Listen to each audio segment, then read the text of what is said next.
Hi all, welcome to the class. So നമ്മൾ part 3 ആണ്. ഇപ്പോൾ പാർട്ട് 1ഉം പാർട്ട് 2ഉം കാണാത്തത് അത് കണ്ടിട്ടില്ല. അപ്പോൾ കുറച്ചും കൂടെ നന്നായിട്ട് മനസ്സിലാവുന്നതാണ് കേട്ടോ. അതേപോലെ തന്നെ ചാനൽ കാര്യങ്ങളൊക്കെ ഇഷ്ടപ്പെടുന്നുണ്ടെങ്കിൽ എന്ത് ചെയ്യുക, സബ്സ്ക്രൈബ് ചെയ്യുക കേട്ടോ. ഓക്കെ, സോ നമ്മൾ ഇന്ന് പഠിക്കുന്നത് ഹെറിഡിറ്റി, വേരിയേഷൻസ്, അതേപോലെ ക്രിക്കർ ജൊഹാൻ മെൻഡലിനെ പറ്റിയിട്ട് അയാൾ ചെയ്ത experiments, monohybrid cross, dihybrid cross, അതൊക്കെ നമ്മൾ പറഞ്ഞു. അപ്പോൾ നമുക്ക് പോയാലോ. അപ്പോൾ ഹെറിഡിറ്റി എന്ന് പറഞ്ഞാൽ എന്താ? ഹെറിഡിറ്റി എന്ന് പറഞ്ഞാൽ പാരൻസിൽ നിന്ന് ഓസ്പ്രിങ്ങിലേക്ക് വരുന്നതാണ്. ഹെറിഡിറ്റി എന്ന് പറഞ്ഞാൽ പാരൻസിൽ നിന്ന് ഓസ്പ്രിങ്ങിലേക്ക്. അപ്പം അവിടെ എന്താണെന്ന് വെച്ചാൽ എന്താണോ പാരൻസിലുള്ളത് അത് അതേപോലെ തന്നെ ഓസ്പ്രിങ്ങിൽ കാണാൻ പറ്റും. ഓക്കെ, ഒരു വ്യത്യാസവും ഇല്ലാതെ സിമിലർ ആയിട്ട് തന്നെ പാരൻസിൽ നിന്ന് ഓസ്പ്രിങ്ങിലേക്ക് പോകുന്നുണ്ട്. അപ്പോൾ ഈ ഒരു ഫിഗർ നോക്കിയാൽ പാരന്റിന്റെ അതേ കളറാണ് രണ്ട് ഓസ്പ്രിങ്ങിനുള്ളത് അല്ലേ. അപ്പോൾ പാരന്റിന് അതേ കളറാണ് മക്കൾക്കുള്ളത്. അപ്പൊ അതാണ് ഹെറിഡിറ്റി എന്ന് പറഞ്ഞത്. പാരന്റ് എന്ന് പറഞ്ഞാൽ പാരന്റ്സിൽ എന്താണോ ഉള്ളത് അതേപോലെ തന്നെ ഓസ്പ്രിങ്ങിലും കാണാൻ കഴിയും. പക്ഷെ വേരിയേഷൻ എന്ന് പറഞ്ഞാൽ എന്താ? പാരന്റ്സിൽ നിന്ന് ഓസ്പ്രിങ്ങിലേക്ക് തന്നെ അതും വരുന്നത്, പക്ഷെ ചെറിയൊരു വ്യത്യാസം. പാരന്റ്സിൽ കാണിക്കാത്ത ചില കാര്യങ്ങൾ എവിടെ എക്സ്പ്രസ് ചെയ്യുന്നുണ്ടാവും, ഓസ്പ്രിങ്ങിൽ എക്സ്പ്രസ് ചെയ്യുന്നുണ്ടാവും. അതാണ് വേരിയേഷൻ. ഓക്കെ, ഇപ്പോൾ ഈ ഒരു ഫിഗർ നോക്കിയാൽ നിങ്ങൾക്ക് കാണാം. ഇപ്പോൾ ഇവിടെ ഉള്ള ഈ പാരന്റിന്റെ ചെറിയ വ്യത്യാസമുണ്ട് കുട്ടികളിൽ അല്ലെ. പാരന്റിന് ബ്രൗൺ കളറാണുള്ളത്, കുട്ടികളിൽ എന്താ ബ്ലാക്ക് കളർ വരുന്നത്. ഇപ്പോൾ ഇവിടുത്തെ പൂച്ചേന്റെ കേസ് നോക്കുകയാണെങ്കിൽ എന്താ, പൂച്ചേന് അതേ കളറല്ല കുട്ടികൾക്കുള്ളത്. പല തരത്തിൽ കളറിൽ ചെറിയ ചെറിയ വ്യത്യാസങ്ങൾ വന്നിട്ടുണ്ട് അല്ലേ. അപ്പൊ ചെറിയ ചെറിയ വേരിയേഷൻസ് വരുന്നതാണ് വേരിയേഷൻ എന്ന് പറയുന്നത്. അത് ഹെറിഡിറ്റി എന്ന് പറഞ്ഞാലും വേരിയേഷൻ എന്ന് പറഞ്ഞാൽ രണ്ടും വരുന്നത് പാരന്റ്സ് നിന്ന് ഓസ്പ്രിങ്ങിലേക്കാണ്. സിമിലർ ആണെങ്കിൽ അത് ഹെറിഡിറ്റി ആണ്. വേരിയേഷൻസ് ഉണ്ടെങ്കിൽ എന്താണ്, അതാണ് വേരിയേഷൻസ് വരുന്നത്. ഓക്കെ, അപ്പം ജീൻസ് രണ്ടും ഇൻഹെറിറ്റ് ചെയ്യുന്ന പാരന്റ്സ് എന്നാണ്. അതേപോലെ തന്നെ രണ്ടും എന്താണ്, ഹെറിഡിറ്റിക്കും വേരിയേഷൻ റെസ്പോൺസ് ചെയ്യും. ഓക്കെ, ഹെറിഡിറ്റി എന്ന് പറഞ്ഞാൽ പാരന്റ്സിൽ എന്താണോ ഉള്ളത് അതേപോലെ തന്നെ ഓസ്പ്രിങ്ങിൽ കാണും. വേരിയേഷൻ എന്ന് പറയുന്ന സമയത്ത് പാരന്റ്സിലുള്ളത് ചില ക്യാരക്ടേഴ്സ് എന്തായിരിക്കും, ഓസ്പ്രിങ്ങിൽ വ്യത്യസ്തമായിട്ടായിരിക്കും കാണുന്നുണ്ടാവും. ഓക്കെ ആണോ, ക്ലിയർ ആണോ? ഓക്കെ, സോ നെക്സ്റ്റ് നമ്മൾ പറഞ്ഞു വളരെ ഇമ്പോർട്ടൻ്റ് ആയ ഒരാളെ പറ്റിയിട്ടാണ്, ഗ്രിഗർ ജൊഹാൻ മെൻഡൽ. അപ്പൊ ഗ്രിഗർ ജൊഹാൻ എന്ന് പറഞ്ഞാൽ ആരാണ്? അയാൾ father of genetics. Father of genetics. Okay, ജെനറ്റിക്സിന്റെ ഫാദർ ആണ് ആര്? Gregor Johann Mendel. അതേപോലെ തന്നെ ഇയാളൊരു പള്ളി അച്ഛനുണ്ട്. ഓക്കെ, സോ 1856 1856 ഇയാൾ ഒരു എക്സ്പെരിമെന്റ് നടത്തി. നമ്മുടെ പൈസം സത്യം എന്ന് പറഞ്ഞ പീ പ്ലാന്റിൽ ഒരു എക്സ്പെരിമെന്റ് നടത്തി. അപ്പൊ അതിൽ അദ്ദേഹം എടുത്തത് 7 ക്യാരക്ടേഴ്സ് ആയിരുന്നു. 7 ക്യാരക്ടേഴ്സ് എടുത്തിരുന്നത്. നമ്മുടെ ടെക്സ്റ്റിലാകുമ്പോൾ 2 ക്യാരക്ടർ പറയുന്നുള്ളൂ, കളർ ഓഫ് ഫ്ലവർ, അതേപോലെ ഷേപ്പ് ഓഫ് ഇറ്റ്. അങ്ങനെ 7 വ്യത്യസ്തമായ ക്യാരക്ടേഴ്സ് എടുത്തു. അതിനായിരുന്നു എക്സ്പെരിമെന്റ് നടത്തിയത്. അത് ഏകദേശം 7 ഇയേഴ്സോളം എക്സ്പെരിമെന്റ് നടത്തി. അതായത് 1856 സ്റ്റാർട്ട് ചെയ്തു, 1863 ആകുമ്പോൾ എൻഡ് ചെയ്തു. അവിടുന്ന് 2 വർഷം കഴിഞ്ഞിട്ട് 1865 ഇദ്ദേഹം എന്ത് ചെയ്യുന്നത്, ഈ എക്സ്പെരിമെന്റ് പ്രസന്റ് ചെയ്യുന്നത്. 1865 എക്സ്പെരിമെന്റ് പ്രസന്റ് ചെയ്യുന്ന സമയത്ത് ആ ബോർഡ് മെമ്പേഴ്സുള്ള ആർക്കും ഇദ്ദേഹം പറഞ്ഞ കാര്യം ഒന്നും മനസ്സിലായതില്ല. കാരണം അവർക്ക് ആരും പ്രയർ നോളജ് ഇല്ലായിരുന്നു. ജെനറ്റിക്സിനെ പറ്റിയോ ജെനറ്റിക്സിന്റെ സ്റ്റഡീനെ പറ്റിയോ ഒന്നും അറിയത്തില്ല. അതുകൊണ്ട് തന്നെ മെന്റൽ പറഞ്ഞ കാര്യങ്ങളൊക്കെ ഭയങ്കര മണ്ടത്തരാണ്, അങ്ങനെയൊന്നും എല്ലാ കാര്യങ്ങളും നടക്കുന്നതെന്നൊക്കെ പറഞ്ഞിട്ട് അവരെന്ത് ചെയ്തു, മെന്റലിന്റെ പ്രൊജക്ടിനെ അവർ റിജക്ട് ചെയ്തു. അപ്പൊ അവിടുന്ന് കുറച്ച് കഴിഞ്ഞ സമയത്ത് മെന്റൽ എന്തായി, മെന്റൽ മരിച്ചു 1884 ആയ സമയത്ത്. പക്ഷെ അവിടുന്ന് 16 വർഷം കഴിഞ്ഞിട്ട്, 16 വർഷം 16 ഇയേഴ്സ് കഴിഞ്ഞിട്ട് 1900 വേറെ ഒരു 3 സയന്റിസ്റ്റ് വരിക. ഹ്യൂഗോ ഡെവറിസ്, കാൾ കോർണിസ്, അതേപോലെ എറിക് വോൺ ടെഷ്മാർക്ക് എന്ന് പറഞ്ഞ ഈ 3 സയന്റിസ്റ്റ് വരുന്നു. അവരൊരു സ്റ്റഡി നടത്തുന്നു. ആ സ്റ്റഡിയിൽ മെന്റലിന്റെ ഫൈൻഡിങ്സ് സിമിലർ ആണെന്ന് അവർക്ക് മനസ്സിലാവുന്നു. അങ്ങനെയാണ് ഇവർ പറയുന്നത് മെന്റലിന്റെ സ്റ്റഡി കറക്റ്റ് ആയിരുന്നു. അതേപോലെ അങ്ങനെയാണ് മെന്റൽ ഫാദർ ഓഫ് ജെനറ്റിക്സ് എന്ന് അറിയപ്പെടുന്നത്. ഓക്കെ, സോ 1856 മെന്റൽ എന്ത് ചെയ്തു, ഈ പ്ലാനിന്റെ മുകളിൽ എക്സ്പെരിമെന്റ് നടത്തി.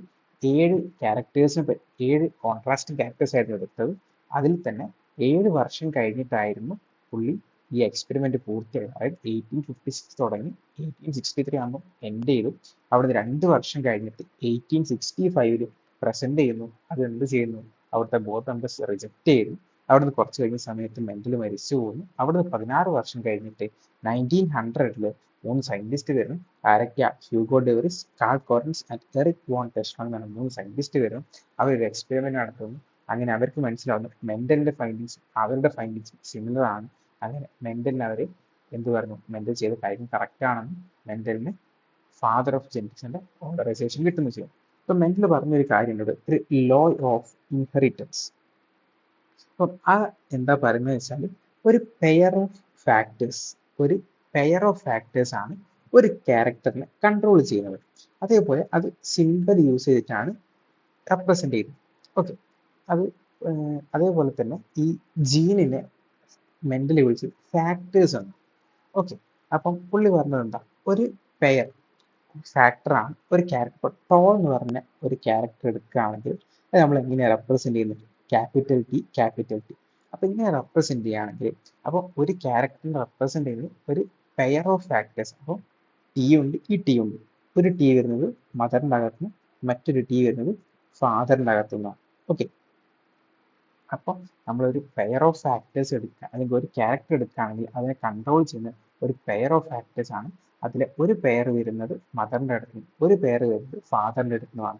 ഓക്കെ, അതേപോലെ തന്നെ പുള്ളി ജീനിനെ എന്തായിരുന്നു ഫാക്ടർ എന്നാണ് പുള്ളി ആദ്യം വിളിച്ചത്. ഓക്കെ, ജീൻ എന്ന് പറഞ്ഞൊരു പേര് അന്നില്ലായിരുന്നു, അന്ന് ഫാക്ടർ എന്നാണ് മെന്റൽ ജീനിനെ വിളിച്ചത്. ഓക്കെ, സോ ഇത്രയും കാര്യത്തിൽ പറയാം. ഓക്കെ, സോ നമുക്ക് അടുത്ത മെന്റലിന്റെ എക്സ്പെരിമെന്റ്സിലേക്ക് പോയി കഴിഞ്ഞാലോ. മെന്റലിന്റെ എക്സ്പെരിമെന്റ്സിൽ ആദ്യത്തെ എക്സ്പെരിമെന്റ് ആണ് മോണോഹൈബ്രിഡ്. ഓക്കെ, അപ്പൊ അതെന്താ നോക്കിയാലോ.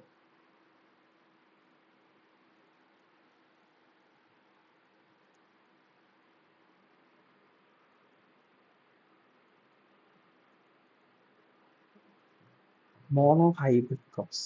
അപ്പോൾ എന്താണ് മോണോഹൈബ്രിഡ്? മോണോ എന്ന് പറഞ്ഞാൽ തന്നെ സിംഗിൾ എന്നാണ് അർത്ഥം. ഓക്കെ, അപ്പോൾ സിംഗിൾ ക്യാരക്ടറിനെ പറ്റിയുള്ള സ്റ്റഡി ആയിരുന്നു മോണോഹൈബ്രിഡ് ക്രോസിൽ എടുത്തത്. അപ്പോൾ ഇവിടെ മെന്റലി കൺസിഡർ ചെയ്ത ക്യാരക്ടർ പറഞ്ഞാൽ ഹൈറ്റ് എന്ന് പറഞ്ഞ ക്യാരക്ടർ ആയിരുന്നു. ഹൈറ്റിൽ ആരൊക്കെ ഉണ്ട്, ടോളും ഉണ്ട്, അതേപോലെ തന്നെ ഡ്വാർഫും ഉണ്ട്. അപ്പം മെന്റലി ഫസ്റ്റ് നടത്തിയ എക്സ്പെരിമെന്റ് ആണ് മോണോഹൈബ്രിഡ് ക്രോസ്. ആ മോണോഹൈബ്രിഡ് ക്രോസിൽ ഒറ്റ ക്യാരക്ടർ മാത്രമേ മെന്റലി എടുത്തിട്ടുണ്ടായിരുന്നു. ആ ക്യാരക്ടർ ഏതാ, ഹൈറ്റ് ആണ്. അതിന് ടോളും അതുപോലെ ഡ്വാർഫും ഉണ്ട്. ടോളിനെ റെപ്രസെന്റ് ചെയ്യാൻ ഉപയോഗിച്ച ലെറ്റർ ഇംഗ്ലീഷ് ആൽഫബറ്റ് ക്യാപിറ്റൽ ടിയും, അതേപോലെ തന്നെ ഡ്വാർഫിനെ റെപ്രസെന്റ് ചെയ്യാൻ ഉപയോഗിച്ചത് സ്മോൾ ടിയും. ഓക്കെ, അപ്പോൾ മെന്റലി ചെടി എടുത്തു, ഒരു പ്ലാന്റ് എടുത്തു, അത് ടോൾ പ്ലാന്റ് ആയിരുന്നു. അതേപോലെ തന്നെ വേറൊരു പ്ലാന്റ് എടുത്തു, അതൊരു ഡ്വാർഫ് പ്ലാന്റ് ആയിരുന്നു. അങ്ങനെ ഇത് രണ്ടും തമ്മിൽ ക്രോസ് ചെയ്തു. അങ്ങനെ toll plant capital T capital T, small T small T.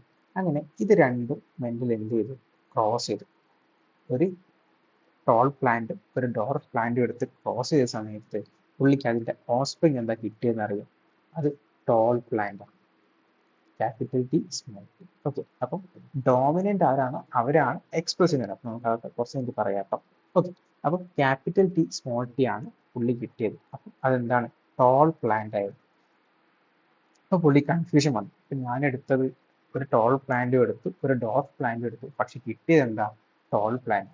അപ്പൊ എന്തോ ഒരു പ്രശ്നം ഉണ്ടെന്ന് മനസ്സിലായി. അങ്ങനെയാണ് പുള്ളിക്ക് മനസ്സിലായത് ഇവിടെ ഡോമിനന്റ് ക്യാരക്ടർ മാത്രമേ എക്സ്പ്രസ് ചെയ്യുന്നുള്ളൂ. ഫസ്റ്റ് ജനറേഷനിൽ ആര് മാത്രമേ എക്സ്പ്രസ് ചെയ്യുന്നുള്ളൂ, ഡോമിനന്റ് ആയ ക്യാരക്ടർ മാത്രമേ എക്സ്പ്രസ് ചെയ്യുന്നുള്ളൂ. അപ്പൊ ഇവിടുത്തെ ഡോമിനന്റ് ക്യാരക്ടർ ആരാ, ടോളാണ്. അതിനെ കൊണ്ടാണ് ഒരു ടോൾ എക്സ്പ്രസ് ചെയ്തത്. ഡോർഫ് എന്ന് പറഞ്ഞ ക്യാരക്ടർ റിസസീവ് ആയതിനെ കൊണ്ടാണ് അത് എക്സ്പ്രസ് ചെയ്യുന്നത് മനസ്സിലായി. ഓക്കെ, അപ്പോൾ പക്ഷെ അതെങ്ങനെ മനസ്സിലായെന്ന് ചോദിച്ചാൽ പുള്ളി ഈ കിട്ടിയ ക്യാപിറ്റൽ ടി സ്മോൾ ടി എന്ന് പറഞ്ഞ ടോൾ എന്ന് പറഞ്ഞ പ്ലാൻ ഉണ്ടല്ലോ, അതിന് എന്ത് ചെയ്തു, സെൽഫ് പോളിനേറ്റ് ചെയ്തു. ഓക്കെ, സെയിം ആയി സെൽഫ് പോളിനേറ്റ്, ഇവിടെ കിട്ടിയ അതേ സാധനം വെച്ച് സെൽഫ് പോളിനേഷൻ ചെയ്തു. ഓക്കെ, അതാണ് F2 generation. Okay, F2 generation capital T capital T small T capital T small T, അത് രണ്ട് F1 ഇത് F1 ജനറേഷൻ ആണ്, അത് ഫസ്റ്റ് ജനറേഷൻ. അത് F2 ജനറേഷൻ F1 ജനറേഷനിൽ കിട്ടിയ ഓസ്പ്രിങ്ങിനെ തമ്മിൽ ക്രോസ് ചെയ്തു, അല്ലെങ്കിൽ സെൽഫ് പോളിനേഷൻ ചെയ്തു. ഓക്കെ, സെൽഫ് പോളിനേഷൻ ചെയ്തു. ഓക്കെ, അപ്പം capital T small T cross ചെയ്ത് capital T small T. Okay, അപ്പൊ ഈ ക്യാപിറ്റൽ ടിയും ഈ ക്യാപിറ്റൽ ടി എന്താ, ക്യാപിറ്റൽ ടി അത് ടോൾ ആയിട്ടുള്ളൊരു പ്ലാന്റ് അല്ലേ. ഈ ക്യാപിറ്റൽ ടിയും ഈ സ്മോൾ ടിയും ക്യാപിറ്റൽ ടി സ്മോൾ ടി അതും എന്താ, ടോളാണ്. ഈ സ്മോൾ ടിയും ഈ ക്യാപിറ്റൽ ടി അതും എന്താ ടോൾ ആണ്. ഈ സ്മോൾ ടിയും ഈ സ്മോൾ ടി അതെന്താ ഡ്വാർഫാണ്. ഓക്കെ, സോ മെന്റൽ ഏകദേശം തൗസൻഡ്സ് ഓഫ് വെറൈറ്റി കിട്ടും. എന്നിട്ട് അതിൽ നിന്ന് എക്സ്പെരിമെന്റ് ചെയ്ത സമയത്ത് പുള്ളിക്ക് അതിന്റെ ഫൈനൽ റിസൾട്ട് അല്ലെങ്കിൽ ഓസ്പിന് കിട്ടിയത് ഏകദേശം 3/4 പ്ലാന്റ്സ് എന്തായിരുന്നു ടോളായിരുന്നു, 1/4 എന്താണ് ഡോർഫായിരുന്നു. സോ പുള്ളി അങ്ങനെ ഒരു കൺക്ലൂഷനിലേക്ക് എത്തി നമുക്ക് 3:1 എന്ന് പറഞ്ഞ റേഷ്യോയിലായിരിക്കും നമുക്ക് കിട്ടുന്നുണ്ടാവുക. ഓക്കെ, അപ്പം ഇവിടെ ഫസ്റ്റ് ജനറേഷനിൽ എന്ത് മാത്രമേ എക്സ്പ്രസ് ചെയ്തിട്ടുണ്ടായിരുന്നുള്ളൂ, ഇവിടുത്തെ ഡോമിനന്റ് ആയ ക്യാരക്ടർ മാത്രമേ എക്സ്പ്രസ് ചെയ്തിട്ടുണ്ടായിരുന്നു, ടോള് മാത്രമേ വന്നിട്ടുണ്ടായിരുന്നു. ഫസ്റ്റ് ജനറേഷൻ നമുക്ക് കിട്ടിയത് ടോള് മാത്രമാണ്. ഡോർഫ് കിട്ടിയോ ഇല്ല, ഡോർഫ് കിട്ടും. പക്ഷേ സെക്കൻഡ് ജനറേഷൻ ആയ സമയത്ത് എന്തായി, നമുക്ക് 1/4 പ്ലാന്റ്സ് എന്തായിരുന്നു ഡോർഫ് ആയിരുന്നു. അപ്പം ഫസ്റ്റ് ജനറേഷനിൽ നമുക്ക് ഡോമിനന്റ് മാത്രമേ കിട്ടിയിട്ടുണ്ടായിരുന്നുള്ളൂ. സെക്കൻഡ് ജനറേഷനിലായപ്പോൾ എന്താ നമ്മൾ സെൽഫ് പോളിഷ് ചെയ്തു. ആ സെൽഫ് പോളിഷ് ചെയ്യുന്ന സമയത്ത് നമുക്ക് 3/4 പ്ലാന്റ്സ് എന്തായിരുന്നു ടോളായിരുന്നു, 1/4 എന്തായിരുന്നു ഡോർഫായിരുന്നു. ഓക്കെ, സോ നമുക്ക് മെന്റലിന്റെ പോസ്റ്റുലേറ്റ് ഫാക്ടേഴ്സിനെ നോക്കിക്കഴിഞ്ഞാൽ അങ്ങനെ മെന്റൽ പറഞ്ഞതെന്ന് വെച്ചാൽ ഇപ്പോൾ നമ്മളൊരു അല്ലീൽസ് എന്ന് പറഞ്ഞു കഴിഞ്ഞാൽ ജീനിന്റെ വേറെ വേറെ ഫോമാണ് അല്ലീൽസ് എന്ന് പറഞ്ഞത്. അതേപോലെ തന്നെ ഒരു അല്ലീലിനകത്ത് അല്ലെങ്കിൽ ഒരു ജീനിന്റെ അകത്ത് 2 അല്ലീൽസ് ആണ്, ഒരു ജീനിന്റെ അകത്ത് 2 അല്ലീൽസ് ആണ്. ഓക്കെ, അതേപോലെ തന്നെ ഇപ്പൊ നമ്മൾ ഒരു ക്യാരക്ടർ എടുക്കുകയാണെങ്കിൽ അതിൽ നമുക്ക് 2 ആൾക്കാരെ, അപ്പോൾ 2 ഫാക്ടേഴ്സ് ഉണ്ട്. ഒരു ക്യാരക്ടർ കണ്ടുമ്പോൾ 2 ഫാക്ടേഴ്സ് ആണ്. അപ്പോൾ ക്യാപിറ്റൽ ടി ഉണ്ട്, സ്മോൾ ടി ഉണ്ട്. അപ്പോൾ ക്യാപിറ്റൽ ടി റെപ്രസെന്റ് ചെയ്യുന്ന ടോളിനെയും അതേപോലെ തന്നെ സ്മോൾ ടി റെപ്രസെന്റ് ചെയ്യുന്ന ഡ്വാർഫിനെയാണ്. ഓക്കെ, അപ്പോൾ നമ്മൾ ഒരു ക്യാരക്ടർ എടുക്കുകയാണെങ്കിൽ ആ ക്യാരക്ടറിനെ കൺട്രോൾ ചെയ്യുന്ന ഒരു പെയർ ഓഫ് ഫാക്ടർ ആണ്. ആ പെയർ ഓഫ് ഫാക്ടറിൽ നമ്മൾ ഇവിടെ സിമ്പിൾ ആയിട്ട് റെപ്രസെന്റ് ചെയ്യുന്നത് എന്താ capital T small T. Capital T എന്താ ടോളും അതേപോലെ സ്മോൾ ടി എന്താ ഡ്വാർഫുമാണ്. ഓക്കെ, ഇപ്പൊ നമുക്ക് കാണാൻ പറ്റുന്ന ക്യാരക്ടേഴ്സ്, അതായത് നമ്മളിപ്പോൾ ക്യാപിറ്റൽ ടി സ്മോൾ ടി എഴുതിയാൽ എന്താ അതൊരു ടോളായ പ്ലാന്റ്. ഈ ടോൾ പ്ലാന്റ് ആകുമ്പോൾ മനസ്സിലാവും, നമുക്ക് നോക്കുമ്പോൾ മനസ്സിലാവും അത് വലുപ്പമുള്ള ചെടിയാണോ അത് വലുപ്പം കുറഞ്ഞ ചെടിയാണോ. അപ്പൊ അങ്ങനെ കാണാൻ കഴിയുന്ന ക്യാരക്ടർ നമ്മൾ എന്ത് വിളിക്കുന്നു, ഫീനോ ടൈപ്പ് എന്ന് വിളിക്കുന്നു. അതേപോലെ തന്നെ ഇതിനുള്ള ജനറ്റിക് കോൺസ്റ്റിറ്റ്യൂൻസ് ആണ് എന്ത് ജീനോ ടൈപ്പ് എന്ന് പറയുന്നത്. അപ്പം ഒബ്സർവബിൾ ആയ ക്യാരക്ടേഴ്സ് ആണ് എന്ത് ഫീനോ ടൈപ്പ് എന്ന്. അതേപോലെ തന്നെ ജനറ്റിക് കോൺസ്റ്റിറ്റ്യൂന്റ് ആണ് ജീനോ ടൈപ്പ്. ഓക്കെ, അപ്പോൾ മെന്റൽ എന്തൊക്കെയാ പറഞ്ഞത്, നമ്മളിപ്പോ ഒരു അല്ലീൽ എന്ന് പറഞ്ഞാൽ ഇപ്പൊ മെന്റൽ എന്തൊക്കെയാ പറഞ്ഞത്, നമ്മൾ മെന്റൽ പറഞ്ഞത് എന്താ വെച്ചാൽ നമ്മളിപ്പോ ഫസ്റ്റ് ജനറേഷനിൽ നമ്മൾ എടുക്കുന്ന പ്ലാന്റ്സ് ഒക്കെ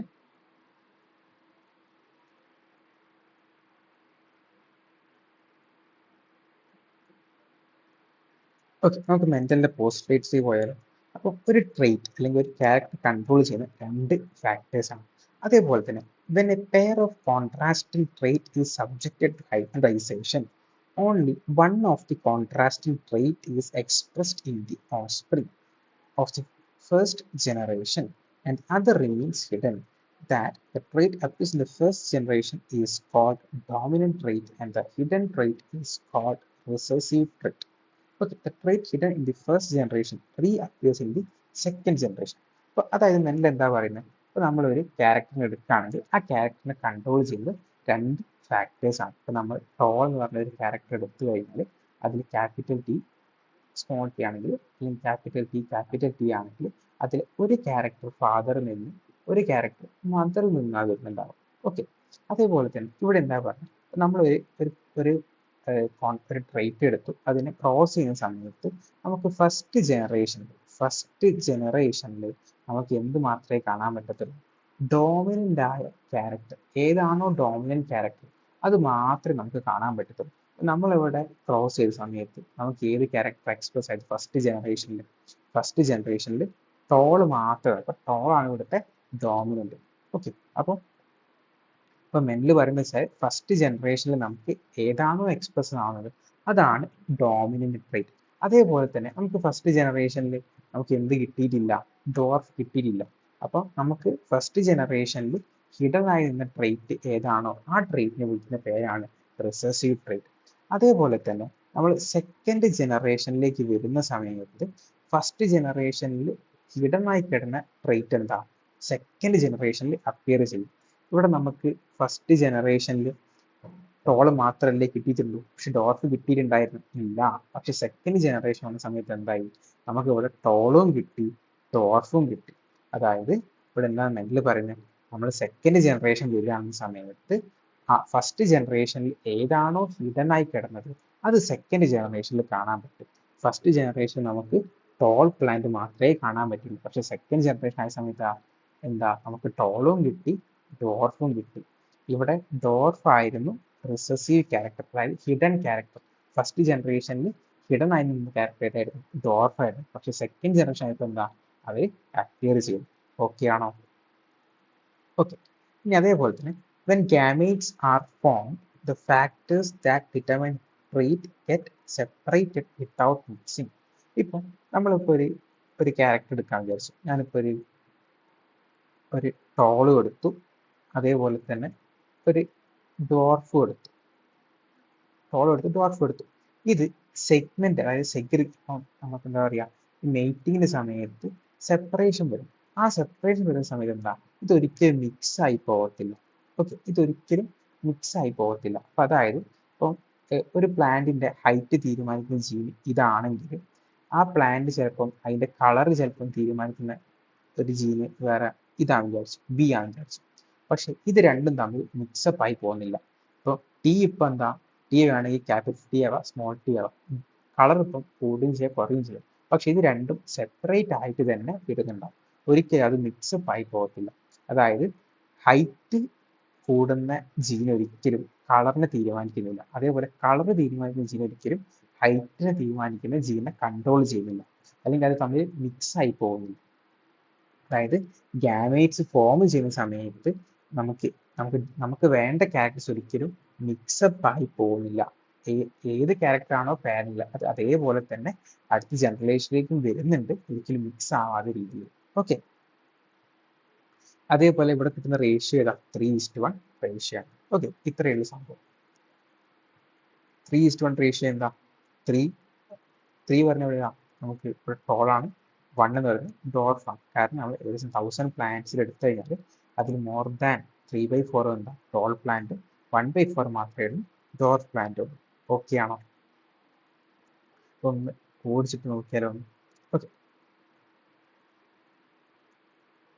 അപ്പം ഹെറിഡിറ്റി എന്ന് പറഞ്ഞാൽ പാരന്റ്സിൽ നിന്ന് ഓഫ്സ്പ്രിങ്ങിലേക്ക് വരുന്നതാണ്. അതേ പാരന്റ്സിൽ എന്താണുള്ളത് അതേപോലെ തന്നെ ഓഫ്സ്പ്രിങ്ങിൽ കാണാൻ കഴിയും. ഇനി വേരിയേഷൻ എന്ന് പറഞ്ഞാൽ പാരന്റ്സിൽ ഇല്ലാത്ത ചില ക്യാരക്ടേഴ്സ് അവിടെ കാണാൻ കഴിയും, ഓഫ്സ്പ്രിങ്ങിൽ കാണാൻ കഴിയും. അതാണ് വേരിയേഷൻ എന്ന് പറഞ്ഞത്. ഇനി അടുത്ത് എന്താ പറഞ്ഞത്, ജെനറ്റിക്സിന്റെ ഫാദർ ആരാണ്? ഗ്രിഗർ ജൊഹാൻ മെൻഡൽ ആണ് ഫാദർ ഓഫ് ജെനറ്റിക്സ്.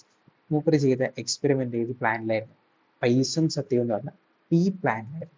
ഏത് കൊല്ലം ചെയ്ത്? 1856 ചെയ്തു. 1856 ചെയ്ത എക്സ്പെരിമെന്റ് 7 വർഷം കൊണ്ടാണ് കംപ്ലീറ്റ് ആയത്. ഏകദേശം 7 ക്യാരക്ടേഴ്സ് ആയിരുന്നു കൺസിഡർ ചെയ്തത്.